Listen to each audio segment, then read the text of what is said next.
مانو حسن بصری صاحب نه چاته پوسو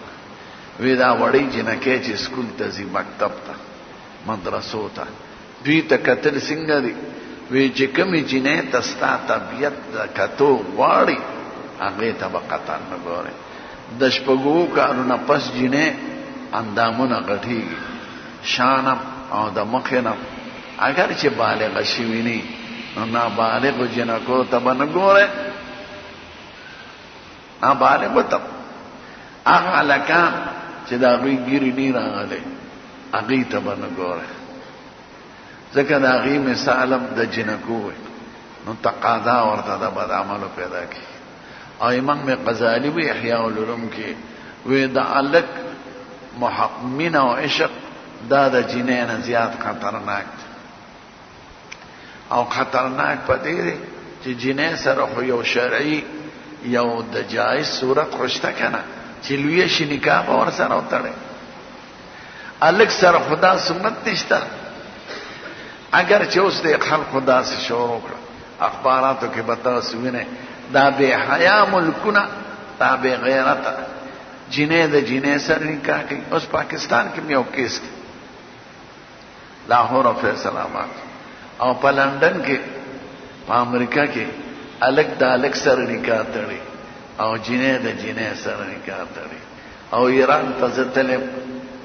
ما خو په خپل لیدل خو ما ته معلومه شو خلق راته وي چې دا غي ظالمان متعد جنکو سره کوي د یو ګنټې نکاح د دوه ګنټو نکاح دا خدای مذهب دی دې ته غي سي غم وي او موقته نکاح وي او متعم وي نو متا خدای په مذهب کې روانه خالکان سرم کوي الک سره نکاح تړي غټ شیخ په ګیره به پک به واره او الک بور سره روان نو دا الک مسله د جنین زیاته خطرناکه پدې ده چې جنې کې خدای جواز صورت شته او الک کې نشته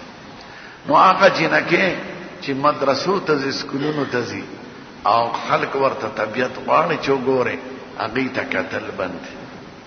ټیک ته ډیره ماشومې د دوه نیمو کالو درو کالو خلق کلم کې غي کېم کې نه هغه ته د شهوت تقاضا شیعاګانو کې دا مسله ده چې هغه کلس کسان د یو قد سره نکاح تړي نو دې ته متعدوري وي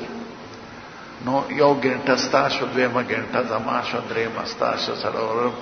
لکه د عرب د غوی پشا نو ورته نه مې متعدوري خره نو لس کسان د یوې قد سره دا کار کوي بعض داسې د مردار دې پاړه چې نام طرف ته چې په نوم بهش په باندې خزو خاون ناوي دا خپل سید د لاړ شي ناغه سړی ورته مينت کی دا قدم ودا به بیګالش پتا سره تیرې نو شکرانه مرته پیش کی ودا لګره نو به ډیر کی نو به نو بهش باغی سره تیرې دا د جاهلیت غرسمنو چې په دې قم ودا زکه کو چې دا زوی